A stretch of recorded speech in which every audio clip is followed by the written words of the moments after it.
जय श्रीमन्नारायण।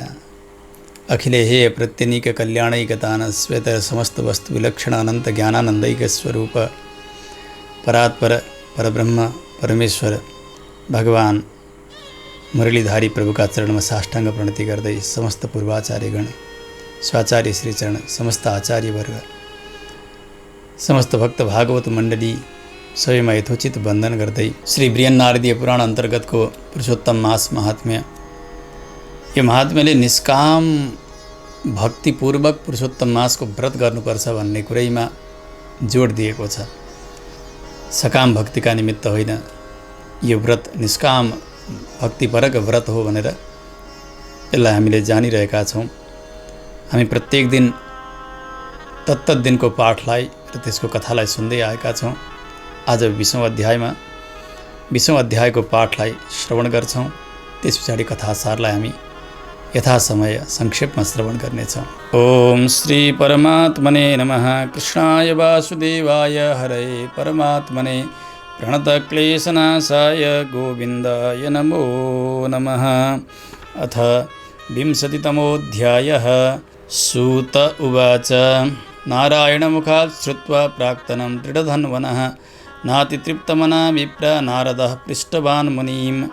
नारायणमुखात् श्रुत्वा प्राक्तनं दृढधन्वनः नातितृप्तमना विप्र नारदः पृष्टवान् मुनिं। नारद उवाच किमुवाच महाराजो वाल्मीकिं मुनिसत्तमं तन्मे वद विनीताय तपोधनसुविस्तरं। श्रीनारायण उवाच शृणु नारद वक्ष्येऽहं यदुक्तं दृढधन्वना अनुनीय महाप्राज्ञं वाल्मीकिं मुनिसत्तमं।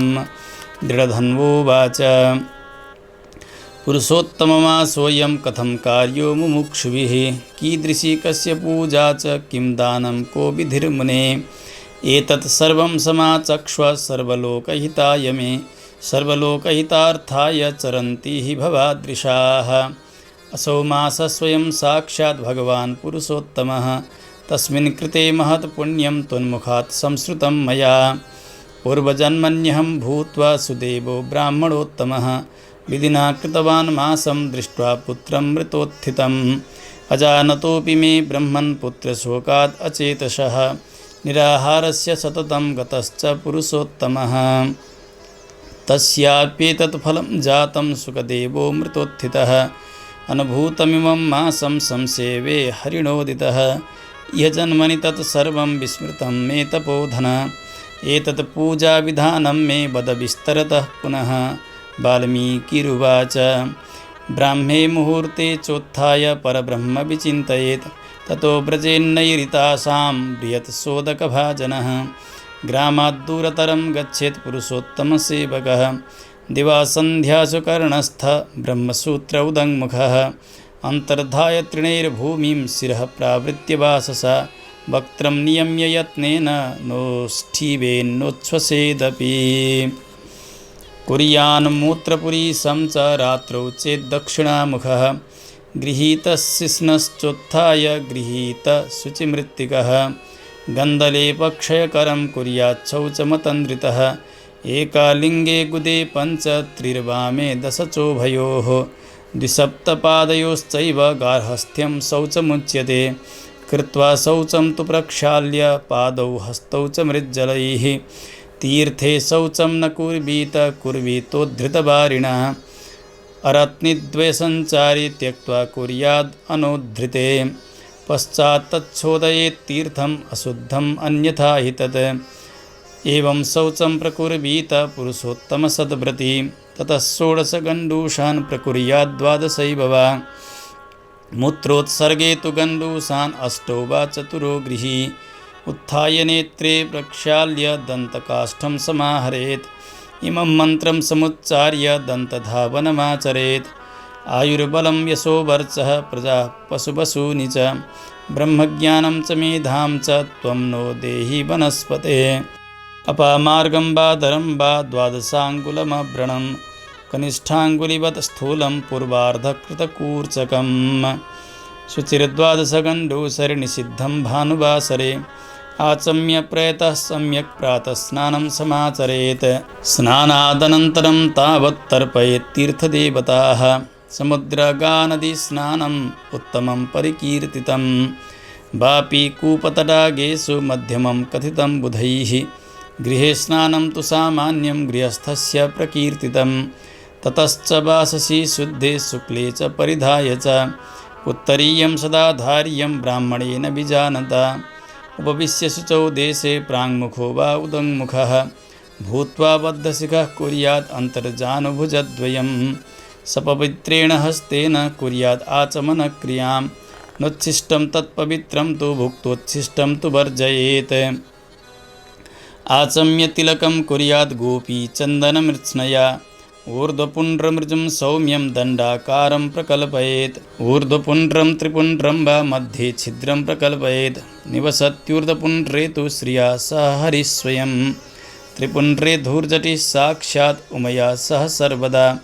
विना छिद्रं तु तत्पुण्ड्रं सुनः पादसमं विदुः श्वेतं ज्ञानकरं प्रोक्तं रक्तं वस्यकरं नृणां पीतं सर्वर्धिदं प्रोक्तम् अन्यत्तु परिवर्जयेत् शङ्खचक्रादिकं धार्यं गोपी चन्दनमृत्स्नया सर्वपापक्षयकरं पूजाङ्गं परिकीर्तितम् शङ्खचक्रादिचिह्नानि दृश्यन्ते यस्य विग्रहे मर्त्यो न विज्ञेयः स नित्यं भगवत्तनुः पापं सुकृतरूपं तु जायते तस्य देहिनः शङ्खचक्रादिचिह्नानि यो धारयति नित्यशः नारायणायुधैर्नित्यं चिह्नितो यस्य विग्रहः पापकोटियुतस्यापि तस्य किं कुरुते यमः प्राणायामं ततः कृत्वा सन्ध्यावन्दनमाचरेत् पूर्वसन्ध्यां सनक्षत्राम् उपासीत यथा विधि गायत्रीमभ्यसेत् तावद् यावदादित्यदर्शनं सावित्रैरनघैर्मन्त्रैरुपस्थाय कृताञ्जलिः आत्मपादौ तथा भूमौ सन्ध्याकालेऽभिवादयेत् यस्य स्मृत्येति मन्त्रेण यदूनं परिपूरयेत् यस्तु सन्ध्यामुपासीत श्रद्धया विधिवद्विजः न तस्य किञ्चित् दुष्प्रापं त्रिषु लोकेषु विद्यते दिवसस्यादिमे भागे कृत्यमेतदुदीरितम् एवं कृत्वा क्रियां नित्यं हरिपूजां समाचरेत् उपलिप्ते शुचौ देशे नियतो भाग्यतः शुचिः वृत्तं वा चतुरस्त्रं वा मण्डलं गोमयेन तु विधायाष्टदलं कुर्यात् तण्डुलैर्व्रतसिद्धये सौवर्णं राजतं ताम्रं मृण्मयं सुदृढं नवम् अभ्रणं कलशं शुद्धं स्थापयन्मण्डलोपरि तत्रोदकं समापूर्य शुद्धतीर्थाहृतं शिवं कलशस्य मुखे विष्णुः कण्ठे रुद्रः समाश्रितः मूले तस्य स्थितो ब्रह्मा मध्ये मातृगणाः स्मृताः कुक्षौ तु सागराः सर्वे सप्तद्वीपा वसुन्धरा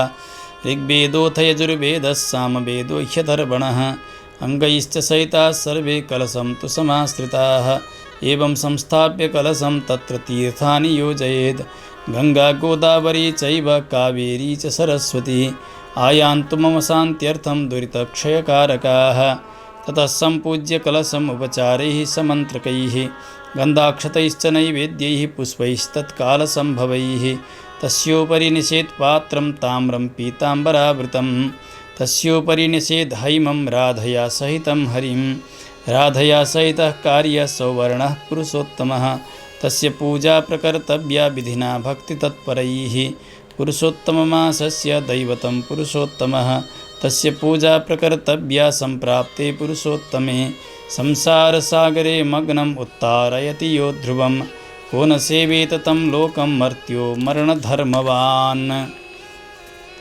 पुनर्ग्रामः पुनर्वित्तं पुनः पुत्रा पुनर्गृहं पुनः शुभाशुभं कर्म न शरीरं पुनः पुनः तद्रक्षितं तु धर्मार्थं धर्मो ज्ञानार्थमेव हि ज्ञानेन सुलभो मोक्षस्तस्मात् धर्मं समाचरेत् देहरूपस्य वृक्षस्य फलं धर्मः सनातनः धर्महीनस्तु यो देहो निष्फलो बन्ध्यवृक्षवत् न माता च सहायार्थे न कलत्रसुतादयः न पिता सोदरा वित्तं धर्मस्तिष्ठति केवलं जराव्याघ्रीवभयदाव्याधयः शत्रवो यथा आयुर्याति प्रतिदिनं भग्नभाण्डात्पयो यथा तरङ्गतरला लक्ष्मीर्यौवनं कुसुमोपमं विषया स्वप्नविषया इव सर्वे निरर्थकाः चलं चित्तं चलं वित्तं चलं संसारजं सुखम् एवं ज्ञात्वा विरक्तः सन् धर्माभ्यासपरो भवेत् अर्धग्रस्तो हि न भेको मक्षिका मत्तुमिच्छति कालग्रस्तस्तथा जीवः परपीडाधनाहृतः मृत्युग्रस्तायुषः पुंसः किं सुखं हर्षयत्यहो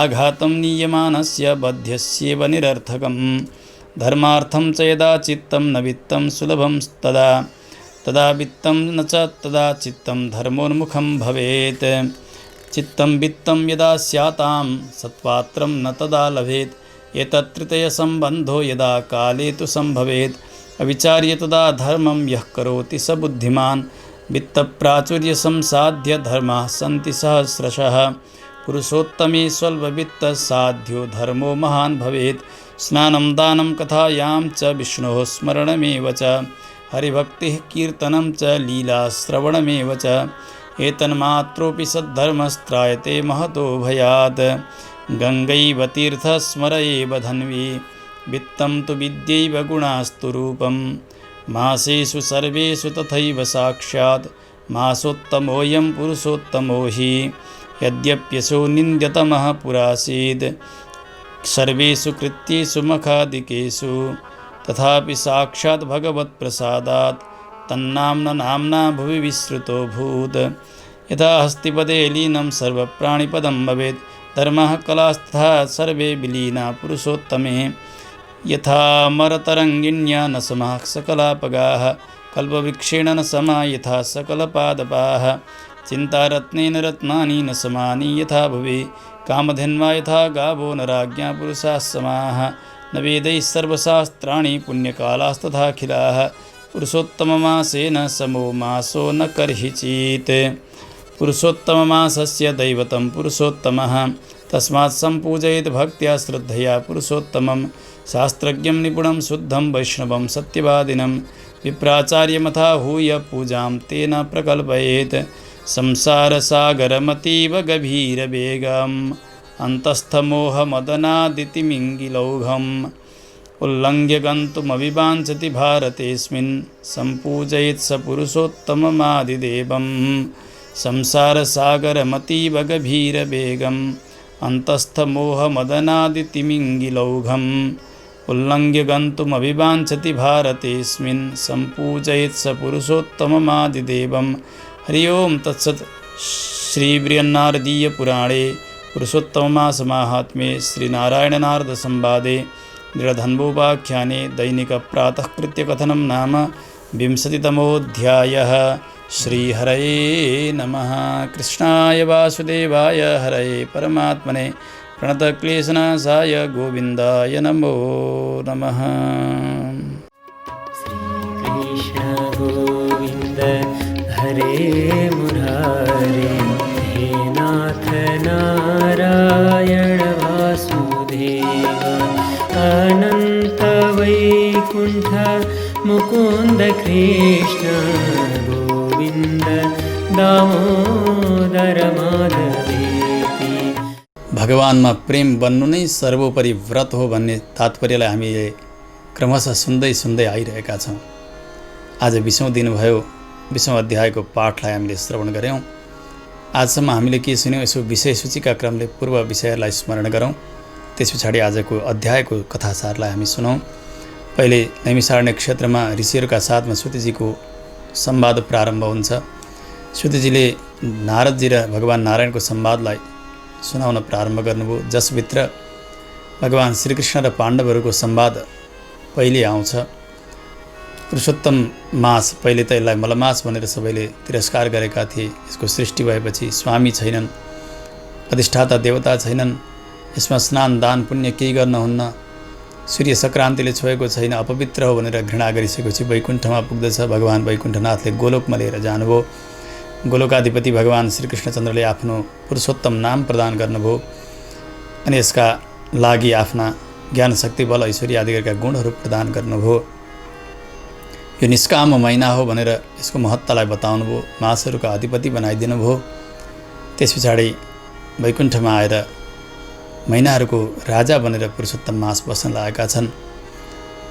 त्यस समयमा भगवान श्रीकृष्णले पाण्डवहरूलाई पुरुषोत्तम मासको अवहेलना, द्रौपदीले गरेको पनि अवहेलना, यिनी पहिले मेधा ऋषिकी छोरी थिइन्, उनले ऋषि दुर्वासाको र पुरुषोत्तम मासको अवहेलना गर्नाले गर्दा यिनलाई चिरहरण जस्तो कष्ट, वस्त्रहरण जस्तो कष्टले सतायो। त्यो भारी कुटराज सभाका बिचमा तपाईँहरू पनि यो पीडाले गर्दा राज्यबाट छुटेर यो वनमा आउनुपर्दा तपाईँहरूले पुरुषोत्तम मास कहिले आयो कहिले गयो ख्याल नगर्नाले दुःख भएको छ। अब आउने पुरुषोत्तम मास तेस्रो महिनामा आउँदैछ। महाराज त्यसको अनुष्ठान गर्नुभयो भने तपाईँहरूले कौरवमाथि विजय प्राप्त गर्नुहुनेछ। गुमेको हस्तिनापुरको राज्य तपाईँहरूले प्राप्त गर्नुहुनेछ। अन्तिममा भगवत धामलाई प्राप्त गर्नुहुनेछ भनेर भगवानले सम्झाएर भगवान जानुहुन्छ। त्यस पछाडि भगवान नारायणले महाराज दृढधनुवाको कथा सुनाउन प्रारम्भ गर्नुभयो। सूर्यवंशमा हुनुभएका राजा अतुलनीय वैभव छ, कसरी आए वैभव भनेर चिन्तित हुनुहुन्थ्यो। वनमा गएका समय एउटा सुगाले भनिदियो, यत्रो वैभव प्राप्त गरेर पनि आत्मकल्याणका लागि चिन्ता गरेका छैनौ, कसरी पार लाग्छौ। एकपटक होइन बार बार भन्यो। मनुष्यको जस्तो आवाज निकालेर चिन्तित भएर आउनुभएको थियो दरबारमा। एक दिन वाल्मीकि आउनुभयो। यसै वाल्मीकिलाई आफ्नो मनको चिन्ता व्यक्त गर्नुहुन्छ। वाल्मीकि महर्षिले दृढधनुवा महाराजलाई उहाँको पूर्वजन्मको आख्यान सुनाउनुभयो।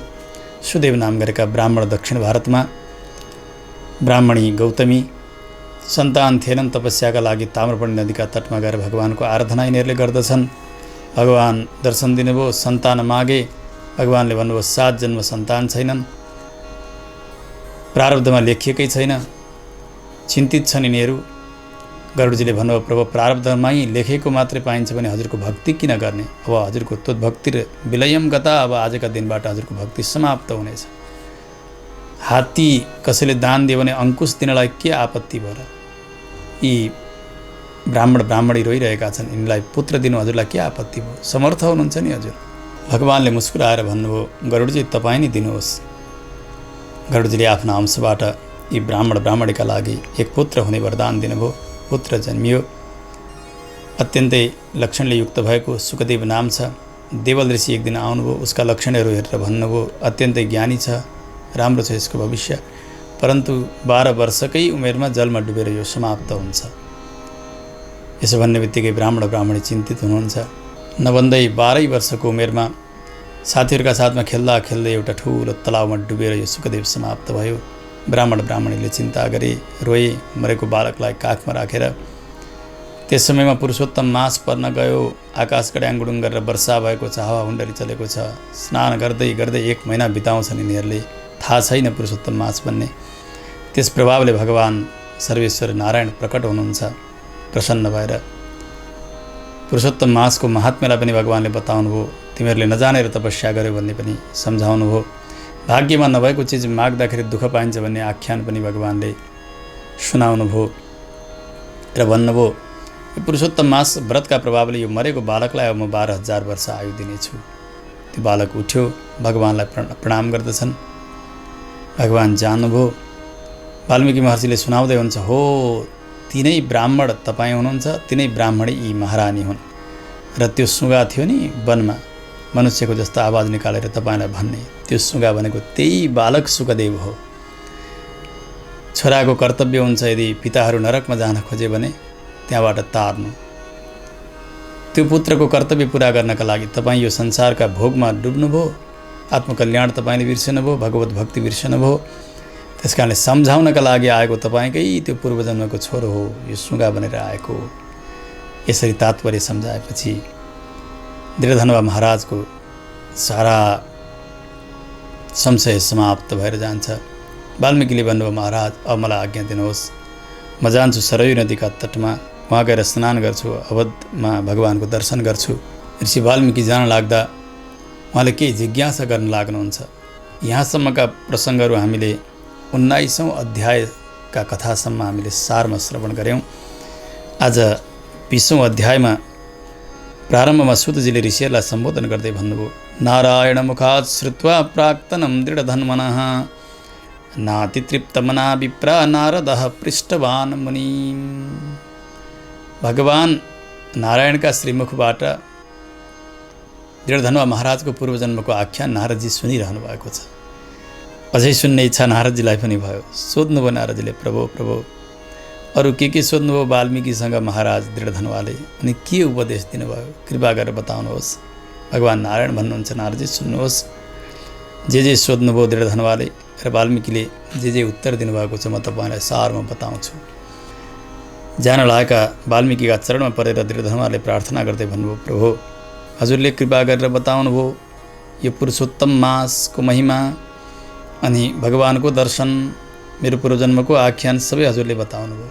अब मलाई यो मासको व्रत विधिका विषयमा र मुमुक्षुहरूले यसलाई कसरी पालन गर्नुपर्छ यसका विषयमा सुन्ने इच्छा भएको छ। पुरुषोत्तमम् आसोऽयं कथं कार्यो मुमुक्षुभिः, कीदृशी कस्य पूजा च किं दानं को विधिर्मुने।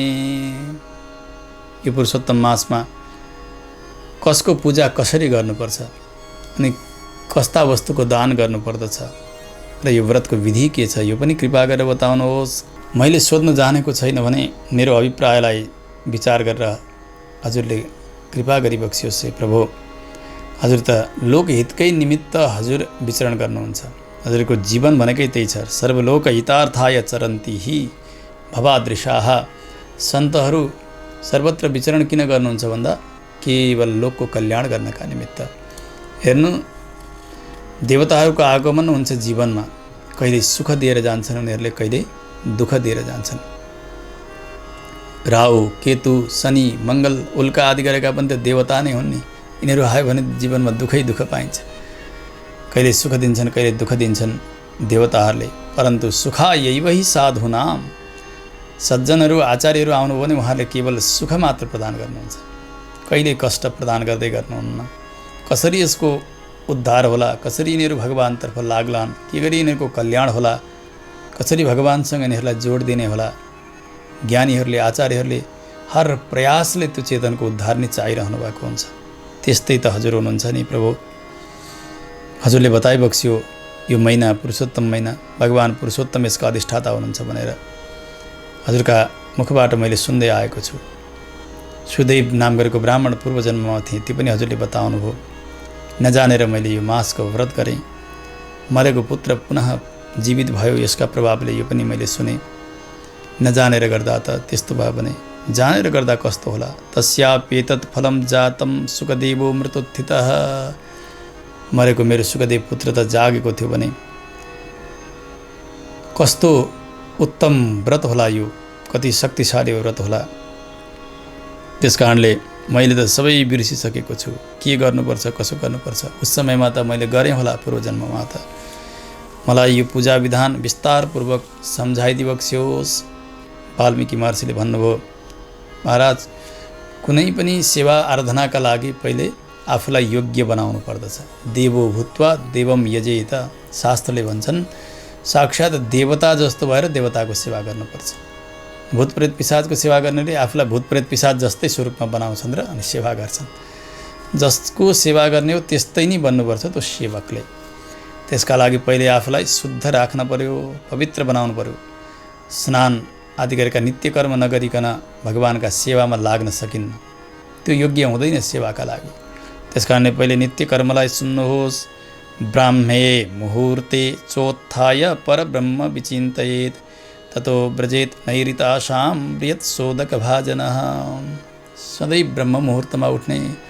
ब्रह्म मुहुर्त भनेको अहिले हाम्रा हिसाबले अहिले चलेको चलन समयको विभागलाई हेर्ने हो भने सूर्योदयभन्दा कम्तीमा 2.5 घण्टा पहिले, त्यस समयबाट सूर्योदयसम्मको समयलाई ब्रह्म मुहुर्त भनेर बताइएको छ।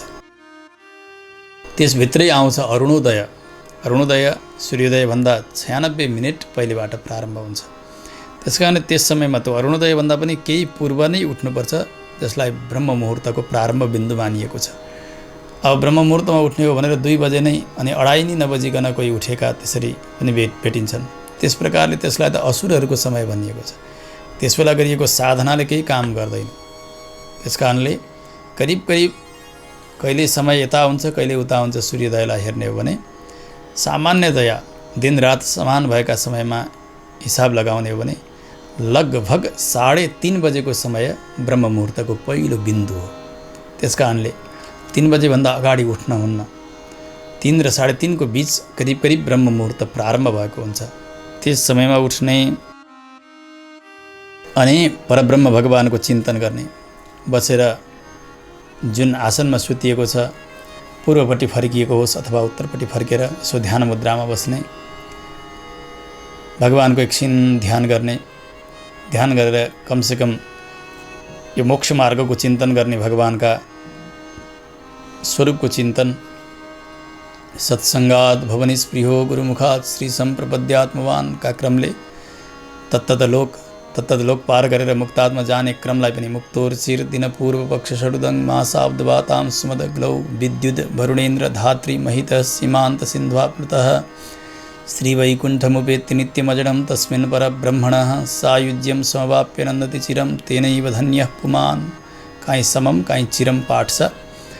यसरी यी एक लोक अनि यो लोक पार गरेर बिरजा पार गरेर वैकुण्ठ जाने यो मार्गको चिन्तन गर्ने, किनभने जता जाने हो त्यो बाटो भुलिरहेन भने अन्तिमसम्म पनि भुल्दैन उसले, अनि ठिकसँग ऊ जान्छ। प्राण गइसकेपछि त जाने यतै हो नि, त्यस कारणले त्यो परिचिरादि मार्गको चिन्तन गर्ने, भगवानको दिव्य स्वरूपको चिन्तन गर्ने जति समय रहन्छ त्यस पछाडि अब उठिसकेपछि पहिले शौचादि क्रियाका लागि जानुपर्छ, मलमूत्र त्यागका निमित्त जाने। अब अहिले त यी सबै कथा जस्ता बने, उस समयमा त नैऋत्य दिशा भनिन्छ, दक्षिण र पश्चिम यो कोणमा आफू जहाँ बसेको छ जुन घरमा त्यहाँभन्दा अलिकति टाढा जानुपर्छ। ततो व्रजेत नैऋताशां वियत शोधक भाजनः। आफूलाई शुचि हुनका लागि पर्याप्त जलको पात्र लिएर, शुद्ध हुनका लागि चाहिने लोटा अथवा बाल्टी इत्यादिमा त्यो जल लिएर शौचका निमित्त जानुपर्छ। गाउँबाट अलिकति टाढा जानु भन्ने यहाँ बताइएको छ। अब अहिले त बसाइ नि त्यस्तो हुन्छ, एउटै घरभित्र सबै चिज। अब जहाँ चाहिँ शौचालय त्यहाँ जाने भन्ने नै यहाँ बुझ्नुपर्छ। शौचालय बनाउँदा नैऋत्य दिशामा बनाउनु पर्ने रहेछ, यो पनि जान्न पर्यो वास्तुअनुसार जाने। अब दिउँसो होस् सन्ध्या होस्, जतिखेर पनि लघुशङ्का जाँदा अथवा दीर्घशङ्का दिशा गर्न जाँदा, पिसाब गर्न जाँदा यज्ञोपवीत लगाएका पिताजीहरूले, जसको व्रतबन्ध संस्कार भएको छ, उहाँहरूले आफ्ना दाहिने कानमा यो जनाइलाई यसरी बेर्नु पर्दछ। दिवा सन्ध्यासु कर्णस्थ ब्रह्मसूत्र उदङ्मुखः। दिउँसो र साँझ जानु पर्यो शौचालयमा भने, उस बेला त खुला मैदानमा गइन्थ्यो। त्यसो भएको हुनाले दिउँसो र साँझमा गइयो भने साँझसम्म पुग्दा दिनभरि उत्तरमुख बनाएर आफू उत्तर फर्केर शौच बस्ने। अनि त्यो बसेका समयमा पनि शिरलाई आफ्ना वस्त्रले ढाकेको हुनुपर्दछ। भूमिम शिरः प्रावृत्तिवाससा। शौचालयमा जाँदाखेरि एउटा वस्त्रले यो शिरलाई ढक्क ढाकेको हुनुपर्छ। गन्ध नआओस् भन्नाले मुखमा पनि पट्टी, नाक पनि ढाकेको हुनुपर्छ। यसरी शौचालयमा जाने, खुला शिरले जान हुन्न। यसमा अत्यन्तै वैज्ञानिकता छ। हेर्नु, त्यहाँ भएको दुर्गन्ध, कीटाणु यी सबैले सङ्क्रमण नहोस् भन्नका निमित्त नाक थुनिन्छ। त्यसै गरी शिर ढाकिएको हुन्छ। अनि शिरलाई यसो निहुर्याएर मलमूत्र त्याग गर्ने। त्यस समयमा थुक्नु अथवा त्यस समयमा लामो लामो सास लिनु इत्यादि केही पनि हुन्न। एकदमै सावधान भएर रहने। यसमा पनि त्यही कारण छ। हेर्नु, सङ्क्रमण अहिले जो भनिँदैछ नि, त्यहाँ फोहोरमा ती विकारहरूबाट कुनै सङ्क्रमण फेरि शरीरमा प्रवेश नहोस् भन्नका निमित्तै शास्त्रले यी सबै बताएका हुन्। त्यस कारणले शौचालयमा जाँदाखेरि अनिवार्य शिर ढाकेको हुनुपर्छ। भोजनालयमा जाँदाखेरि शिर खुला हुनुपर्छ। भोजन गर्दा शिर खुला बनाएर भोजन गर्ने, शिर ढाकेर खान हुन्न कहिल्यै पनि। साष्टाङ्ग गर्दा शिरमा टोपी लगाएर अथवा शिरमा गाम्चा बाँधेर साडीले शिर ढाकेर साष्टाङ्ग गर्न हुन्न। साष्टाङ्ग गर्दा शिर जमिनमा ठोकिएको हुनुपर्छ। शौचालय जाँदा शिर ढाकिएको हुनुपर्छ। शास्त्रका यस्ता नियम छन् नि। कुरियान मूत्रपुरी समच रात्रौ चेत दक्षिणामुखः। यदि रात्रिमा दिशा जानु पर्यो अथवा पिसाबका लागि जानु पर्यो भने दक्षिण फर्केर बस्ने आफू, दिनभरि भयो भने उत्तर फर्केर बस्ने, यस्ता नियमहरू छन्। त्यसरी दिशा गरिसकेर जब उठिसकेपछि अब शुद्धि हुने प्रक्रिया छ, माटोद्वारा शुद्ध हुने। त्यो शुद्ध हुनका लागि माटो पनि त्यो जहाँ कहीँको फोहोर माटो लगेर माटो लगाउँदा शुद्ध होइन, किनभने त्यसबाट फेरि सङ्क्रमण फैलिन सक्छ। शुद्धि र अशुद्धिसँग यो वैज्ञानिकका हिसाबबाट यहाँनिर सङ्क्रमण, दोष र भएका दोषको निवारण, यसको तारतम्य छ। हेर्नु, त्यस कारण त्यो शुद्ध हुने माटो पनि त्यस्तै शुद्ध हुन पर्यो। जमिनबाट करिब 1 हात तलको माटोलाई उठाएर लिएर आउने, खनेर त्यो पर्याप्त मात्रामा लिएर गएको हुनुपर्छ। पहिल्यै लिएर जाने, त्यो माटो पहिले शौचालय बसिसक्ने अनि माटो कोट्याउन थाल्ने होइन। त्यो शुद्ध ठाउँको माटो बोरामा अथवा केही बर्तनमा केही महिनालाई पुग्ने गरी राखिएको हुनुपर्छ। त्यस पछाडि जति चाहिन्छ आजका लागि शौचालय जाँदा पहिल्यै शुद्ध हातले त्यसलाई उठाएर लिएर गएर एक ठाउँमा राख्ने, जहाँनेरि हातमेट्टी गरिन्छ, जहाँ धारो छ, जहाँ पानी छ, त्यहाँ पनि 3 भाग लगाउनुपर्छ त्यो मृत्तिकालाई। मुख्यतया एक भाग अलि सानो, अर्को भाग पनि अलि सानो र अर्को भाग अलि ठुलो गरी 3 भाग लगाउने र 3 भाग लगाएर राख्यो। अलिकति माटोको अंश लिएर उही शौचालय जहाँ बसिन्छ त्यहीँ लिएर जानुपर्छ। त्यहाँबाट उठ्दै पहिले मलद्वार र मूत्रद्वारमा पनि त्यो मृत्तिका लगाउनुपर्छ। यो शास्त्रको नियम हो। त्यसको प्रक्रिया छ, हेर्नु, सङ्ख्या धेरै प्रकारले बताउनु भएको छ ऋषिहरूले। स्मृति अनुसार, पुराण अनुसार कहीँ सङ्ख्यामा फरक छ, तर कुनै पनि एउटा सङ्ख्यालाई लिएर गरियो भने हुन्छ। कुनै पनि एउटा प्रक्रिया, त्यो पनि आचार्य परम्परा अनुसार, गुरु परम्परा अनुसार जसरी गर्दै आइएको छ त्यसै अनुसारले गर्दा हुन्छ। यहाँ भएकै अनुसारले गर्नुपर्छ भन्ने छैन। यो प्रक्रियालाई गर्दा पनि भयो अथवा आचार्य परम्परा अनुसारले जसरी गर्दै आएको छ, किनभने त्यो शास्त्र अनुसारले नि त्यो पनि त्यहाँ विधान बताइएको हुन्छ। यहाँ बताइएको अनुसार एकपटक यो मूत्रद्वारमा लिङ्गमा त्यो माटो लगाउने धुने, 5 पटक गुदद्वारमा लगाउने, त्यस पछाडि 3 पटक बायाँ हातमा लगाउने अनि दुईटै हात मिलाएर 10 पटक लगाउने धुने अनि 14 पटक गोडामा लगाउने र धुने। यस्तो गार्हस्थ्य शौच भनिन्छ, गृहस्थीले गर्ने शुद्धि। यसको अझै सजिलो प्रक्रिया यस्तो एउटा छ, अलिअलि फरक छ शास्त्र अनुसार। जस्तो कि यो 1 पटक लगाउने र 3 पटक लगाउने, यी मलद्वार मूत्रद्वारमा लगाउने अथवा 1 र 5 लगाउने, यो त समानै भयो। त्यस पछाडि अगाडि गएर जहाँनेरि हामी हातमिट्टी गर्नका निमित्त बस्दछौँ, बाहिर आएर त्यहाँ आएर के गर्ने भन्दा पहिले जो माटो राखिएको छ त्यो माटो राखिएकाबाट सर्वप्रथम त्यो सानो अंशबाट 3 भाग लगाएका छौँ, त्यसमध्येको जो सानो अंश हो त्यो सानो अंशबाट पहिले 10 पटक देब्रे हातमा लगाउने, 7 पटक दुवै हात मिलाएर लगाउने, त्यस पछाडि 3 पटक दुवै गोडामा लगाउने, लगाउँदै धुँदै 1 पटक लगाएपछि धुने त्यो 1 हुन्छ, अर्को पटक लगाउने धुने 1 हुन्छ, 3 पटक भयो गोडामा। त्यस पछाडि अन्तिममा दुवै हात मिलाएर त्यो जो अन्तिम भाग छ राखेको छ सानो भाग, त्यसबाट उठाएर 1 चोटि या 3 चोटि यी दुवै हात मिलाएर गर्ने। अब सङ्ख्यालाई विचार गरौँ है। जस्तो मलद्वार र मूत्रद्वारमा लगाउने शौचालयको भित्रको सङ्ख्यालाई छोडेर हातमिट्टी गर्नलाई बस्दाखेरि कसो गर्ने? पहिले देब्रे हातमा दाहिने हातले माटो राख्दै जाने, जल राख्दै जाने, यसरी धुँदै जाने, त्यो ठुलो अंशबाट धुँदै जाने, त्यो 10 पटक हुन्छ। त्यस पछाडि दुवै हात मिलाएर 7 पटक धुने, 2 भयो, 10 र 7 ले 17 पटक भयो। त्यस पछाडि 3 पटक एउटा गोडामा, 3 पटक एउटा गोडामा तल, 17 र 6 ले कति भयो? 23 भयो। 23 भइसकेपछि 3 पटक अथवा 1 पटक फेरि दुवै हातलाई मिलाएर त्यो अन्तिमको त्यो भाग, त्यो शुद्ध मृत्तिका जो छ त्यसबाट लगाएर धुने गर्दाखेरि कति हुन्छ? 10 पटक, 7 पटक 17 पटक भयो। त्यस पछाडि 3 6 गर्दा 17 र 6 ले 23 भयो। 23 र 3 ले 26 पटक अथवा 1 गरियो भने 25 पटक। यसरी बाहिर आएर यसको शुद्धि गरिन्छ।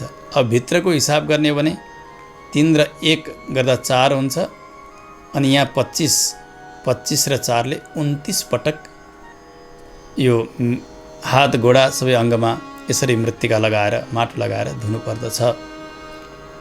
यस्ता अलिकति तलमाथि शास्त्रमा बताइएको छ क्रममा त्यो जसरी भए तापनि गुरु परम्परा अनुसार जसरी गर्दै आएको छ त्यही अनुसारले नै त्यसलाई गर्नुपर्छ। अब माटो लगाउन पनि सम्भव नहुने ठाउँहरू हुन्छन्, बाथरुमभित्रै गर्नुपर्ने इत्यादि होला। त्यस्तो छ भने त्यस घरमा जहाँ बसेको छ बाहिरपट्टि धारो होला, पानी होला, अथवा लोटामा जलमा केही लिएर गएर बाहिर गएर भए पनि यो अनुष्ठानभरि चाहिँ विशेष रूपले यस प्रकारले हातमा माटो लगाउने, घोडामा माटो लगाउने काम गर्नै पर्दछ शुद्धिका निमित्त। त्यो शुद्ध पवित्र माटो अहिले भनिन्छ नि 20 सेकेन्डसम्म ह्यान्डवास लगाएर साबुन लगाएर मिची यो हात धुनु भनेर। यहाँ 20 सेकेन्डको त कुरै छैन, यहाँ 7 मिनट नभइकन त यो हात मेटिनै सकिन्न। यदि त्यस्तो शुद्ध पवित्र माटो लगाएर यसरी एकदमै घसीकन सबैतिर शुद्ध गर्ने हो भने कुनै प्रकारका सङ्क्रमणले केही गर्नै सक्दैनन्। त्यस कारणले कति वैज्ञानिक छ हाम्रा ऋषिहरूको मत, कति दूरदृष्टि हुनुहुन्छ ऋषिहरू। पर जाऊ, शुद्ध भएर बस, शौचालय गएका वस्त्र नलगाऊ, बजारमा गएका वस्त्रहरू, हस्पिटलमा गएका वस्त्रहरू बाहिरै त्यसलाई धो, स्नान गर, पवित्र भएर भित्र प्रवेश गर। यी सबै कुरा आज भइरहेका छन्। यसबाट सङ्क्रमण आउँछ, उसबाट सङ्क्रमण आउँछ, त्यस कारणले शुद्ध हुनुपर्छ, नछोइकन बस्नुपर्छ इत्यादि प्रक्रियाहरू सबै ऋषिहरूका प्रक्रिया हुन्। आजको यो वर्तमान स्थितिले पनि त्यतैतर्फ लगिरहेको छ। त्यस कारणले अगाध श्रद्धा बनेर जान्छ ऋषिहरूप्रति। हो कति दूरदृष्टिवाला हुनुहुन्थ्यो ऋषिहरू। यस प्रकारले शुद्धि अपनाउनु पर्यो यो 1 महिनासम्म। विशेष गरी अरू बेला पनि ह्यान्डवास, सर्फ इत्यादि के प्रयोग गरिन्छ, अलिकति थोरै माटोको अंश त हुनैपर्छ, जसले त्यहाँभित्र बाधा नगरोस्, बाथरुममा त्यो पाइप जाम नगरोस्। त्यो कमसेकम त्यो सबै लगाइसकेपछि कस्ता चिजबाट बनेको छ त्यो कमसेकम मृत्तिका हातमा लगाएर त्यो हात शुद्धि गरेपछि नै पवित्र बनिन्छ। त्यसरी गर्नुपर्दछ। यसरी हात पाउ धोइसक्ने। त्यस पछाडि अब कुला गर्नुपर्दछ। हात गोडा धोइसकेपछि शौचालय गएर आइएको भने 16 पटक कुला गर्ने। ततः 16 गण्डूषान् प्रकुर्यात् द्वादशैव वा। कहीँ 12 पटक गर्ने पनि यस्तो विधान बताइएको छ। अब लघुशङ्का गरेर आइएको भने 8 पटक या 4 पटक गर्ने। दीर्घशङ्का दिशा गरेर आएको छ भने 16 या 12 गर्ने। पिसाब गरेर आएको छ भने 8 या 4 गर्ने। त्यस पछाडि आफ्ना आँखा पनि पखाल्नु पर्दछ, मुख पुछ्ने। अब भने त्यो आफूले ढाकेको, त्यो शिर ढाकेको वस्त्रलाई गलामा उतारेर राखे हुन्छ। अब दन्त धावन गर्न प्रारम्भ गर्ने। दन्त धावन गर्दा पनि त्यो काठको दतिवन बनाएर गर्नुपर्दछ। सधैँ यसै गर्नुपर्ने हो, नभए पनि यो व्रतका समयमा अनिवार्य गर्ने। त्यो दन्त धावन गर्ने जो काठ हुन्छ त्यो अपमार्गको भए उत्तम हुन्छ, अथवा बयरको होस्, अथवा निम आदि गरेका यस्ता पवित्र त्यस्ता काठको हुनुपर्छ। त्यो द्वादशाङ्गुलको हुनुपर्छ। द्वादशाङ्गुल भनेको करिब लगभग 1 फिट हुन्छ। अङ्गुल र इन्चमा त फरक छ छन चाहिँ, तर यसरी नाप्दा 1 बित्ता बराबरको करिब हुन्छ त्यो। त्यस प्रकारको बनाउनुपर्छ। अनि जतापट्टि फेद हो, जो मोटो हुन्छ, त्यो मोटोपट्टि यसरी दाँतले टोकेर त्यसलाई कुर्च बनाउनुपर्छ त्यो मोल्नका लागि। टुप्पापट्टि होइन, यता फेदपट्टि। त्यसरी गर्ने। अपामार्गम बादरम वा द्वादशाङ्गुलमव्रणम कनिष्ठाङ्गुलिवत् स्थूलम पूर्वार्धकृत कुर्चकम। त्यो मोटो कति हुने त भन्दा यो आफ्नो कान्छी औँलो कत्रो छ त्यति नै मोटो त्यो काठ हुनुपर्दछ, दतिवनका लागि तयार गरिएको। अब त्यो मोटोपट्टि कुर्च बनाइएको छ मोल्नका लागि। त्यो काठ लिन जाँदा त्यो दतिवन उठाउने बेलामा प्रार्थना गर्ने मन्त्र पनि छ। आयुर्बलम यशोवर्चः प्रजा पशुवसूनि च ब्रह्मज्ञानं च मेधां च त्वं नो देहि वनस्पते। हे वनस्पति, मलाई आयु, बल, यश, त्यसै गरी तेज, सन्तान, पशु, सम्पत्ति, ब्रह्मज्ञान, बुद्धि जे आवश्यकता छ त्यो प्रदान गर्नुहोस्। यसको तात्पर्य के हो? त्यो वनस्पतिले ती सबै दिने हो त होइन। यो शुद्धि गरिसकेपछि शरीरमा त्यो प्रकारको एउटा शक्तिको सञ्चार हुन्छ। त्यस प्रकारले दतिवन गरिसकेपछि अब वेदाध्ययन गरे त्यो वेद ठिकसँग ग्रहण हुन्छ, शरीर ठिक रहन्छ। त्यस कारणले यो प्रार्थना त भगवानसँगैको प्रार्थना हो। त्यो वनस्पतिमा रहनुभएका भगवान त्यस्ता प्रभुलाई नै गरिएको प्रार्थना हो। यसरी गरिसकेपछि फेरि कुला गर्ने। दतिवन गरिसकेपछि अब स्नान गर्ने। स्नान गर्दाखेरि स्नानका पनि प्रक्रियाहरू छन्। यदि समुद्रमा जोडिएकी नदी छन् भने त्यो स्नान अत्यन्तै उत्तम स्नान भनेर बताइएको छ। समुद्रगा नदी स्नानम उत्तमम परिकीर्तितम। अब कुवामा, तलाउमा अथवा ठुलो सरोवरमा गएर, तालमा गएर स्नान गरियो भने त्यो मध्यम स्नान हुन्छ। अब घरमा गरिएको स्नान धारामा, कलमा इत्यादिमा गरिएको स्नान छ भने त्यो सामान्य स्नान भनेर जान्नु पर्दछ। स्नान गरिसकेपछि त्यो स्नान गरिएको वस्त्र हुन्छ नि, त्यो स्नान गरिएको वस्त्र पुरै नै भिजेको हुनुपर्छ। अब विशेष गरी ख्याल गर्ने कुरा के छ भने हामी शौच जाँदा, स्नान गर्न जाँदा, बाथरुममा जाँदा प्रायः चलन कस्तो देखिन्छ भने आफूलाई फेर्ने कपडा पनि पोको पारेर त्यसै गरी चेपेर लिएर गएको। कतिले त पहिले दिशा गरिसक्ने अनि आएर कहाँ छन् नुहाएर लाउने कपडा त्यो तान्ने, बोक्ने अनि जाने, यस्तो गरेको पनि देखिन्छ। यो स्नानले कति पनि काम गर्दैन, बरु ननुहाइकन बस्नु उत्तम हो। यसरी गर्नु स्नानभन्दा। वस्त्रको शुद्धि भनेको यो हो कि अघिल्लो दिन धोएर शुद्ध पवित्र राखेका वस्त्रहरू छन्, अघिल्लो दिन सुत्नुभन्दा अगाडि नै, आफू अशुद्ध हुनुभन्दा अगाडि नै ती कपडाहरू उठाएर त्यसलाई पट्याएर एउटा झोलामा, प्लास्टिकमा केहीमा राख्यो अनि त्यो लिएर बाथरुममा लिएर गयो र टाँगेर राख्यो। अनि स्नान गरेर आफू सम्पूर्णतया भिजिसकेपछि त्यो चिसो जो कपडा हुन्छ त्यो चिसो कपडाले निचोरेर अनि आफ्नो जिउ पुछ्ने हो। अशुद्ध कपडाले जिउ पुछ्यो भने पनि फेरि त्यो स्नानको अर्थ छैन। त्यहाँ जुन गाम्चा हुन्छन्, जे हुन्छन्, त्यो चिसो अथवा कुनै पुछ्ने वस्त्र छन् भने त्यसलाई पनि मजाले धोएर निचोरेर त्यो चिसो वस्त्र निचोरिसकेपछि अनि जिउ सरक्क पुछ्नुपर्छ। अब त्यही चिसै वस्त्रद्वारा अब अघि लगेको वस्त्र, जो झोलाभित्रको वस्त्र निकालेर अनि लगाएर अनि आउनुपर्छ। बाथरुममा यदि कपडा लिएर जाने हो भने, अन्यथा घरभित्रै छ भने एउटा माताजीहरूले उनीको वस्त्रहरू लिएर जान सक्नुहुन्छ, ओढ्ने च्यादरहरू केही। पिताजीहरूले त गाम्चा केही लिएर जानुभएको हुन्छ, नुहाउनुहुन्छ, नुहाइसकेर त्यही चिसो फेरेर आउनुहुन्छ अनि जहाँ शुद्ध कपडा सुकाइएको छ, हिजो जहाँ राखिएको छ त्यहाँ गएर शुद्ध वस्त्र फेरिदिने। माताजीहरूलाई अलि अप्ठ्यारो हुन्छ भने वस्त्र अघि भने जस्तो गरी झोलामा अघिल्लो दिन हालेर शुद्ध वस्त्र बाथरुममा लिएर जाने अनि पूर्णतया लगेका वस्त्र सबै भिजाएर पुछिसकेपछि अनि शुद्ध भएका बेला त्यो वस्त्र निकालेर अनि लगाउनुपर्छ।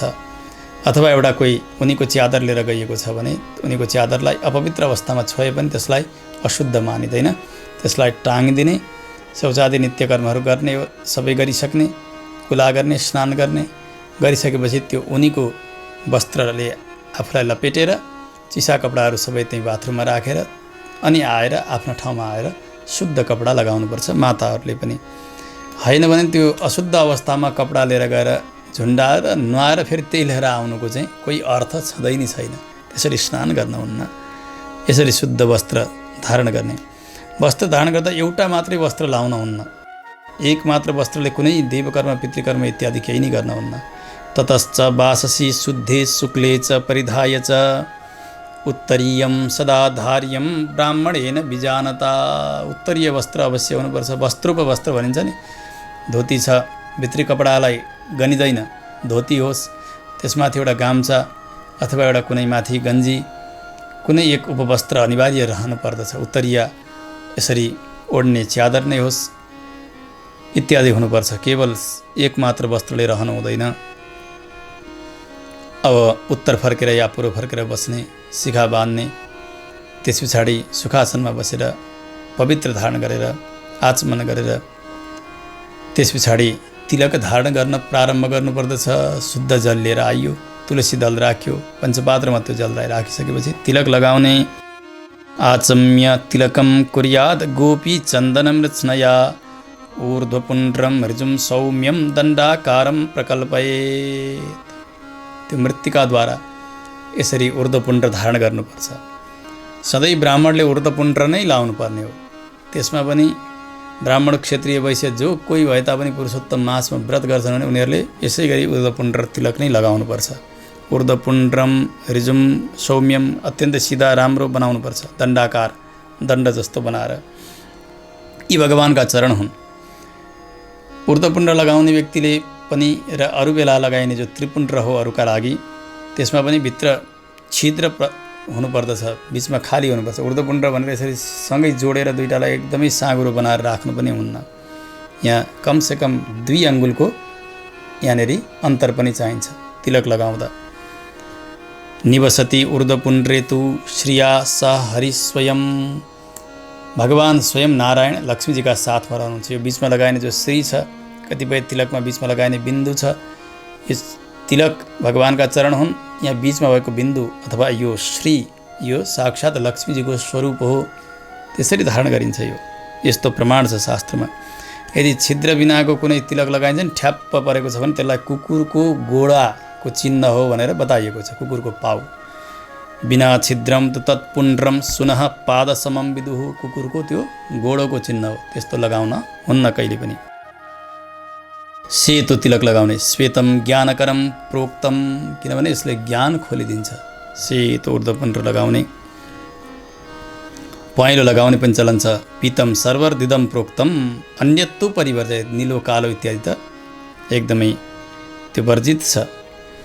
जो रातो लगाइन्छ श्री, त्यो रक्तम वश्यकरम। बीचमा लगाउने रातोले आफ्ना मनलाई वशमा गर्दछ, आफ्ना उपास्य परमात्मालाई वशमा गर्न सहयोग गर्दछ। त्यस कारणले त्यो तिलक लगाइन्छ, श्री लगाइन्छ। अब शङ्खचक्र धारणका दुई प्रकारका प्रक्रिया छन्। एउटा शीतल शङ्खचक्र लगाउने प्रक्रिया, अर्को तप्त शङ्खचक्रको प्रक्रिया छ। शास्त्रमा तमाम प्रमाणहरू छन्। प्रत्येक दिन शीतल लगाउनेले प्रत्येक दिन त्यो तिलकद्वारा शङ्ख र चक्र बनाएकै हुनुपर्दछ। किनभने शङ्खचक्र भगवान विष्णुका आयुध हुन्। हामी कहौँ वैष्णव हौँ। भगवानको आयुध धारण नगरिकन वैष्णव बनिँदैन। कतिपयले विष्णु भक्तलाई नै वैष्णव बनेको यो शङ्खचक्रको आवश्यकता छैन भन्ने त्यस्ता मूर्खहरूको पनि चर्चा सुनिन्छ। परन्तु शास्त्र र सज्जनको सङ्गतै नगरेका पटमूर्खहरू, जो वैष्णव निन्दाकै निमित्त जसको जन्म भएको छ, उस्ताले भन्ने त त्यही नै हो। तर आँखा भएका र शास्त्रप्रति दुराग्रह नगर्ने व्यक्ति जसले सज्जनको सङ्गत गरेका छन्, यी परसहस्र तमाम प्रमाणहरू शङ्खचक्र धारणका जो वेदसिद्ध प्रमाणहरू छन्, शास्त्रसिद्ध प्रमाणहरू छन्, त्यसलाई एकदमै आँखा खोलेर हेर्नुपर्छ, कान खोलेर सुन्नुपर्छ, आग्रह नगरिकन। शङ्खचक्रादिकं धार्यं गोपीचन्दनमृत्स्नया सर्वपापक्षयकरं पूजाङ्गम परिकीर्तितम। त्यो शङ्खचक्र धारण नगरिकन शरीरमा भएका पाप नाश हुन्नन्। त्यस कारणले शङ्खचक्र अनिवार्य धारण गर्ने। तब त शङ्खचक्र लिनेले प्रत्येक दिन शङ्खचक्र लिइरहनु पर्दैन। शीत शङ्खचक्र जो बनाएर चन्दन बनाएर लाउने परम्परा छ वैष्णव परम्परामा, उहाँहरूले भने सदैव नै शङ्खचक्र बनाउनु पर्दछ। बताउँदै भन्नुहुन्छ, हे राजन सुन्नुहोस्, जसले शङ्खचक्र धारण गर्नुभएको छ बाहुमूलमा, जसका शरीरमा शङ्खचक्र रहेका छन् भने त्यो मनुष्य होइन, त्यो त साक्षात् भगवानकै स्वरूप हो भनेर जान्नुहोस्। शङ्खचक्रादि चिह्नानि दृश्यन्ते यस्य विग्रहे मर्त्यो न विज्ञेयः स नित्यं भगवत्तनुः। साक्षात् शङ्खचक्र जसले धारण गर्नुभएको छ भने साक्षात् उहाँ त भगवानकै स्वरूप हुनुहुन्छ। यस्तो महत्त्व छ शङ्खचक्रको।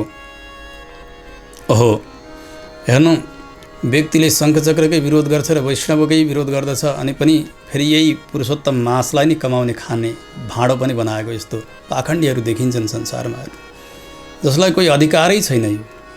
ऊ आफै शङ्खचक्राङ्कन भएको छैन, अनि ऊ आफै यसैको विरोध गर्दैछ भने उसलाई कसरी अधिकार छ र? त्यस्ता पाखण्डीहरूले प्राय भनेको सुनिन्छ कथा। हेर्नु, यी कुनै प्रमाण भन्दैन। किन यहाँ भन्दा त त्यही जजमानले भनिदिन्छ नि, गुरु न तपाईँले लाउनु भएको छ न मैले लाएको छु, के भन्दै हुन्छ तपाईँले? निरुत्तर हुन्छन्। त्यस कारणले ख्याल गर्नुपर्छ हामी सबैले। यो खास गरिकन 20औं अध्याय यो पुरुषोत्तम मास महात्म्यको आमाहरूले पनि बाबाहरूले पनि अहिले त नेपालीमा टीका भएका पुस्तकहरू पनि पाइन्छन्। यसलाई आफैले हेर्ने गर्नु, सोध्ने गर्नु र ती वैष्णव विरोधीहरूलाई, तिलक विरोधी र शङ्खचक्र विरोधी पाखण्डीहरूलाई सोधिदिने गर्नु, तपाईँ के भन्दै हुनुहुन्छ, शास्त्रले के लेखेको छ, त्यो कुरा स्वयं पनि हेर्न सकिन्छ। सुन्न गर्नुपर्छ, हेर्ने गर्नुपर्छ। अब गुरुहरूले भनिदिएकै छन् भनेका भरमा कहिल्यै बस्न हुन्न। त्यस कारणले हेर्नु, शङ्खचक्रको यति उत्तम महिमा हजारौँ हजार शास्त्रहरूले यसरी बताएका छन्। यी तमाम शास्त्र साक्षात् वेदव्यासजीले रचना गर्नुभएका पुराणहरू, तत्तदृषिहरूले तयार गर्नुभएका स्मृतिहरू जो वेदसिद्ध छन्, तिनीहरूले तमाम प्रमाण यसरी दिएका छन्। यसरी वैष्णव बनिन्छ, शङ्खचक्र धारण गरेर तिलक लगाएर यसरी गरिन्छ भनेर बताएका छन्। यो सनातन पद्धति हो। यसलाई राम्रोसँग सुन्नुपर्छ र अनि यसलाई अवलम्बन गर्नुपर्छ। बताउँदै भन्नुहुन्छ, पापम सुकृतरूपम तु जायते तस्य देहिनः शङ्खचक्रादि चिह्नानि यो धारयति नित्यश नारायणायुधैर्नित्यं चिह्नितो यस्य विग्रह। भगवान नारायणका आयुध हुन् नि यिनीहरू, शङ्ख र चक्र, जसको शरीर त्यसरी चिन्हित छ शङ्ख र चक्रले भने पाप कोटियुतस्यापि तस्य किम कुरुते यमः। नजानेर कति हुन् कति पाप उनले पहिले गरेका होलान्, परन्तु शङ्खचक्र धारण गरिसकेपछि तिनलाई नरक लाने हैसियत त्यो सामर्थ्य यमराजसँग छैन। सबै प्रकारका पापको प्रायश्चित्त हुन्छ। त्यसकारणले अनिवार्य मोक्ष मार्गमा लाग्नुपर्छ भने शङ्खचक्र अनिवार्य धारण गर्नुपर्दछ व्यक्तिले। विशेष गरी भगवानको बन्नका लागि प्राणायाम गर्ने, सन्ध्यावन्दन गर्ने, त्यसै गरी गायत्रीको अनुष्ठान गर्ने। गायत्रीम अभ्यसेत तावद यावद आदित्य दर्शनम। जबसम्म सूर्योदय हुन्न नि ब्रह्म मुहुर्तबाट अहिलेसम्मका प्रक्रिया गर्दै गर्दै आइपुग्दा गायत्री अब अनुसन्धान प्रारम्भ गर्ने, गायत्रीको जाप प्रारम्भ गर्ने, सूर्यार्घ गर्ने। अनि त्यो सन्ध्यावन्दनका समयमा देशकाल सङ्कीर्तनपूर्वक भनेको सङ्कल्पपूर्वक गर्ने, आज यस दिन यस कार्यका लागि भगवान्मुखोल्लासका लागि म यो नित्यकर्म गर्दैछु भनेर आफूले गरेका सम्पूर्ण नित्यकर्मको फल भगवानलाई नै समर्पण गर्नुपर्दछ, कायेन वाचा इत्यादि भनेर अन्तिममा प्रार्थना पनि गर्ने। यस्य स्मृत्येति मन्त्रेण यद् ऊनं परिपूरयेत् यस्य स्मृत्या च नामोक्त्या जपयज्ञक्रियादिषु न्यूनं सम्पूर्णतां याति सद्यो वन्दे तमच्युतम्। जे कमी आएको छ त्यो सबै भगवानले परिपूर्ण गरिदिबक्सन्छ। यस्ता भगवानलाई म बार बार वन्दना गर्दछु भनेर भगवानलाई पूजन, आफूले गरेका कर्म सबै समर्पण गर्ने। यसरी यहाँसम्म आइपुग्दाखेरि ऊ के भयो, साक्षात् भगवानको जस्तो स्वरूपको भयो। शङ्खचक्र धारण छ, तिलक धारण छ, तुलसी माला धारण गरेको छ, स्वयं देवो भूत्वा देवम यजेत, यो प्रक्रियामा ऊ आइपुग्यो। अब भने भगवानको सेवा गर्नका लागि योग्य ऊ ठहर्दछ। अब भगवानको विशेष सेवा गर्न प्रारम्भ गर्दछन्। अब मण्डल बनाउने, गोबरले लिपेर त्यहाँनेरि कोही चौकीहरू विराजमान गराएर त्यसमाथि सर्वतोभद्र मण्डल, चक्राब्ज मण्डल आदि गरेका मण्डलहरू तयार गर्ने, अष्टदल इत्यादि बनाउने। विधायाष्टदलं कुर्यात् तण्डुलैर्व्रतसिद्धये सौवर्णं राजतं ताम्रं मृण्मयं सुदृढं नवम। त्यस पछाडि त्यो मण्डलमा सुनको, चाँदीको अथवा तामाको आफ्नो शक्ति अनुसारको कलश विराजमान गराउने। त्यो कलशलाई पनि सुन्दर श्रृङ्गार गरिएको हुनुपर्छ। त्यो कलश चुइने हुनु हुँदैन। त्यहाँ श्री तिलक लगाइदिने, पीताम्बर वस्त्र त्यसलाई ढाकिदिने, त्यहाँ पञ्चपल्लव इत्यादि राख्ने। कलश स्थापनको विधानले पूजन गरिसकेपछि प्रार्थना गर्ने। कलशस्य मुखे विष्णुः कण्ठे रुद्रसमाश्रितः मूले तस्य स्थितो ब्रह्मा मध्ये मातृगणाः स्मृताः कुक्षौ तु सागराः सर्वे सप्तद्वीपा वसुन्धरा ऋग्वेदोऽथ यजुर्वेद सामवेदो ह्यथर्वणः इत्यादि भनेर सारा देवताहरू कलशमा विराजित हुन्छन्। सबै देवताको पूजन गर्ने। गङ्गा, गोदावरी, कावेरी, सरस्वती आदि गरेका नदीहरूलाई आवाहन गर्ने। त्यहाँ त्यो कलशभित्र गन्धाक्षत पुष्प नैवेद्य इत्यादिद्वारा पूजन गर्ने। त्यसमाथि एउटा थाली राख्ने, तामाको, काँसको, के सम्भव हुन्छ सुनको भए सुनको। त्यहाँमाथि त्यो थालीमा तिल इत्यादि राखेर वस्त्र बिछ्याएर, तिलमा सोझै पनि राख्न हुन्न केही चिज, भगवानलाई विराजमान गराउँदा त्यहाँमाथि एकदम मलमलको सुकोमल वस्त्र, पहेँलो सेतो कुनै राम्रो वस्त्र बिछ्याएर त्यहाँमाथि भगवानको प्रतिमा विराजमान गराउनुपर्छ। प्रतिमा सुनको बनाउन सके राम्रो। तस्योपरि निषेध हैमम राधया सहितम हरिम। साक्षात् लक्ष्मीका रूपले राधाजी बसिबसेको छ। राधासहित भगवान मुरलीधर श्रीकृष्णको त्यो प्रतिमालाई त्यहाँ विराजमान गराउने, सुनको प्रतिमालाई। त्यो सम्भव छैन भने सर्वेश्वर सालग्राम भगवानलाई त्यहाँ विराजमान गराउने। स्वयं राधा कृष्ण भगवान हुनुहुन्छ भन्ने भावले सेवा गर्नुपर्छ। अनि विधिपूर्वक भगवानको सेवा गर्ने। भक्ति नै सबैभन्दा ठुलो विधि हो। भक्ति छैन, जतिसुकै प्रक्रिया अवलम्बन गरे पनि त्यो बालुवामा पानी खनाए जस्तो हुन्छ। केही कुरा कमी भयो तर भक्ति चाहिँ परिपूर्ण भएको छ भने त्यो नै सबैभन्दा ठुलो विधि हुन्छ हेर्नु भगवानका लागि। भक्ति प्रियो माधव, भगवान भक्ति प्रिय हुनुहुन्छ। यस्तो शरीर प्राप्त गरेर, मरण धर्मा शरीर प्राप्त गरेर पनि भगवानको बन्दैन, भगवानको सेवा गर्दैन, आराधना गर्दैन भने त्यस्ताका जीवनलाई धिक्कार छ भनेर यहाँ वाल्मीकि महर्षि बताइरहनु भएको छ। पुनर्ग्रामः पुनर्वित्तं पुनः पुत्रा पुनर्गृहं पुनः शुभाशुभं कर्म नश्शरीरम पुनः पुनः। राजन सुन्नुहोस्, यी गाउँ पनि फेरि फेरि पनि मिल्न सक्छन्, सम्पत्ति मिल्न सक्छन्, छोराछोरी फेरि पनि जन्मिन सक्लान्, शुभाशुभ कर्म पनि होला, तर यो शरीर बार बार आइरहँदैन। त्यस कारणले प्रमाद नगरिकन भगवानको सेवा गर्नुहोस्। यो शरीर केका लागि रक्षित छ भन्दा धर्मका निमित्त छ, धर्म ज्ञानका लागि, ज्ञानद्वारा नै मोक्ष सिद्ध छ। त्यस कारणले अवश्य पनि धर्म गर्नुहोस्। यो देहरूप वृक्षमा एउटा फल फलेको छ, त्यो हो सनातन धर्मरूपी फल।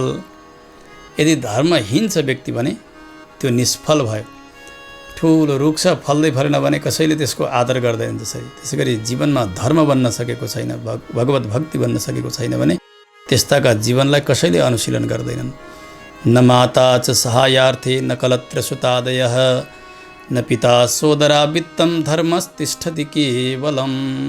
राजन, जाने समयमा न माताले साथ दिन्छन्, न पिताले, न पुत्रहरू जान्छन्, सबैले लगेर आगो लगाइदिन्छन्, रुँदै कराउँदै आउँछन्। न पत्नी साथमा, न पति साथमा। केवल जाने भनेको आफूले गरेको त्यो धर्म नै हो। यो बुढियाई छ नि एउटा बघिनी जस्तो, डरलाग्दो, किनभने कतिखेर सक्छ यसले ठेगान छैन।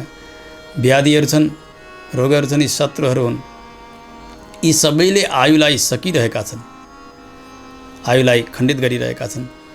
आयुर्याति प्रतिदिनम भग्न भाण्डात पयो यथा। यो आयु यसरी सकिँदै गइरहेको छ। मानव एउटा भाँडोमा पाल परेको छ भने त्यहाँ राखेको रस चुइँदै चुइँदै चुइँदै चुइँदै सकिन्छ। त्यसै गरी दिनानुदिन हाम्रो पनि आयु समाप्त हुँदै हुँदै गइरहेको छ। जसरी नदीमा तरङ्ग आउँछ, समुद्रमा तरङ्ग आउँछ नि, सम्पत्ति पनि त्यस्तै हो। हेर्नु, तरङ्ग आइसक्दा गइसक्छ, सम्पत्ति पनि अहिले छ अहिले छैन। यो यौवन छ नि, यौवन पनि पुष्प जस्तै हो। बिहान अलिअलि फक्रिँदै छ, आहा कति सुन्दर सुन्दर भन्यो, बेलुका नभइकन त ओइलाएर सिद्धिन्छ।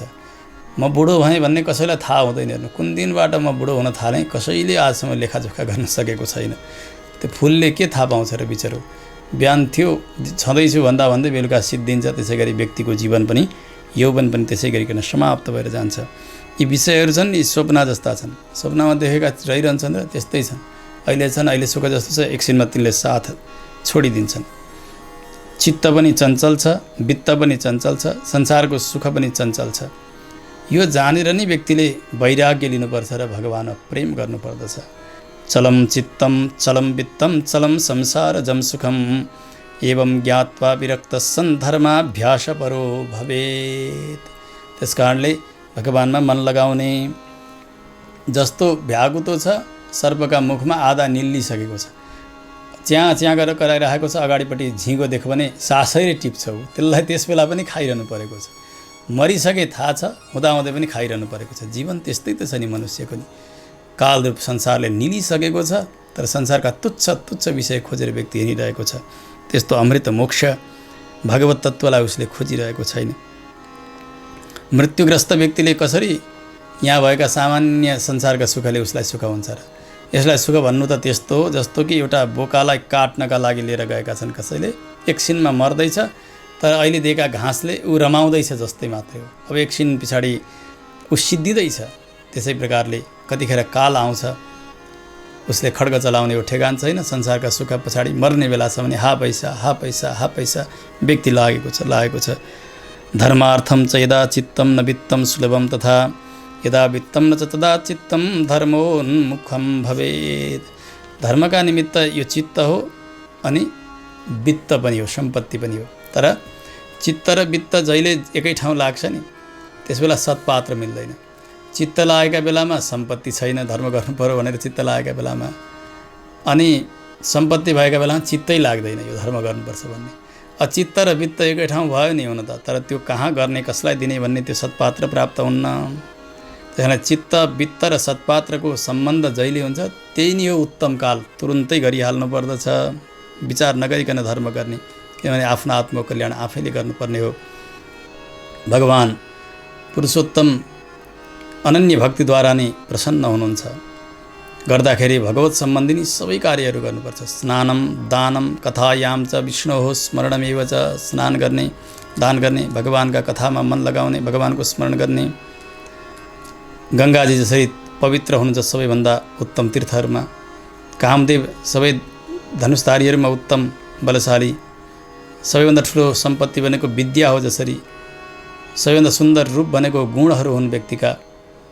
त्यसै गरी महिनाहरूमा सर्वोत्तम भनेको पुरुषोत्तम महिना हो। त्यस कारणले यो पुरुषोत्तम मासमा विशेष गरी भगवानको आराधना गर्नु। यसलाई व्यक्तिले निन्दा गरेको छ भने, यसमा अवहेलना गरेको छ पुरुषोत्तम मासको भने त्यसको दुर्दशा हुन्छ। नजानेर पनि यदि केही भयो भने शुभ कार्यहरूमा र यज्ञ आदि कर्महरूमा अत्यन्तै निन्दा गरिएको थियो यसलाई, परन्तु भगवानले कृपा गरेर यो मलमासलाई पुरुषोत्तम बनाइदिनु भयो। त्यस कारणले भगवानको प्यारो महिनामा भगवत सम्बन्धी कार्यहरू गर्नु। जसरी एउटा हात्तीले टेकेका ठाउँमा घोडाले टेके पनि, अरू गाईले टेके जेले टेके पनि त्यो पाइलाभित्रै सबै हराउँछन्। त्यसै गरी पुरुषोत्तम मासको फल, पुरुषोत्तम व्रतमा अरू सारा व्रतहरू त्यहीँ विलीन भएर जान्छन्। यस प्रकारले अत्यन्तै उत्तम यसको महिमा बताउँदै जानुभयो। जसरी चिन्ता रत्नहरूमा श्रेष्ठ हुनुहुन्छ। गङ्गाजी समान अरू कोही नदीहरू छैनन्, कल्पवृक्ष समान अरू कुनै वृक्षहरू छैनन्, गाई समान अरू पशुहरू छैनन्, राजा समान अरू पुरुषहरू छैनन्, वेद समान अरू शास्त्र छैनन्। त्यस्तै प्रकारले पुरुषोत्तम मास समान अरू महिना छैनन्। यस्तो उत्तम महिना जसका देवता नै भगवान पुरुषोत्तम हुनुहुन्छ, यसलाई श्रद्धापूर्वक भजन गर्नुहोस्। यसका लागि आचार्यको आवश्यकता पर्दछ। कसबाट सिकेर कसरी गर्ने त? आचार्यको लक्षण पनि यहाँ बताउनु भयो। गुरु कस्तालाई बनाउने, पुरुषोत्तम मासको उपदेश गर्ने आचार्य कस्तो हुनुपर्छ? शास्त्रज्ञम निपुणम शुद्धम वैष्णवम सत्यवादिनम प्रियाचार्यमथाहूय पूजाम तेन प्रकल्पयेत्। शास्त्रलाई जान्ने, अत्यन्तै पवित्र भएर रहने त्यस्ता वैष्णव जो सत्यवादी हुन्छ, त्यस्ता वैष्णव आचार्यलाई नै गुरु बनाउनुपर्छ। यो पुरुषोत्तम मासका लागि उहाँलाई बोलाएर उहाँद्वारा नै निर्देशित भएर भगवानको सेवा गर्ने। संसार सागरमा जो अत्यन्तै गभीर वेग छ, त्यहाँभित्र पसेका व्यक्तिहरू मोह मद आदि गरेका माछाले आक्रान्त भएका छन् संसार समुद्रभित्र। त्यसलाई जितेर यदि भगवानका धाममा जान कोही चाहन्छ भने सबैभन्दा उत्तम भनेको भगवान पुराण पुरुषोत्तमको शरणागति, उहाँको भजन नै हो। निष्ठापूर्वक उहाँको सेवा गर्नु, यसैले नै पार लाग्न सकिन्छ। उल्लङ्घ्य गन्तुम् अभिवाञ्छति भारतेस्मिन् सम्पूजयेत् स पुरुषोत्तमम् आदिदेवम।